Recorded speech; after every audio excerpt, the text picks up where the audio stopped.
Hi everyone.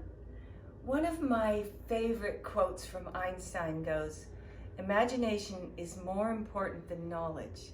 And I know in order to manifest any art, you have to be able to visualize it first.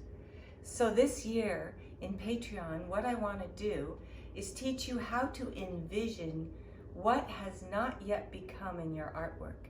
And that's going to require a lot of presence and a lot of looking and perceiving, and then you'll be able to begin to see what are the possibilities that are showing themselves to you in the tonal spaces and the colored forms.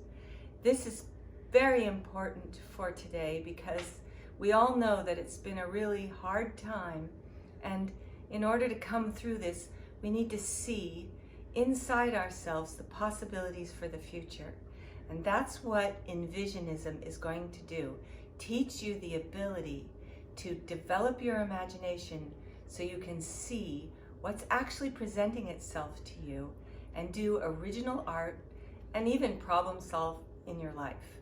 So I hope you're going to join me on Patreon as we progress through the different levels and learn how to envision what's really becoming.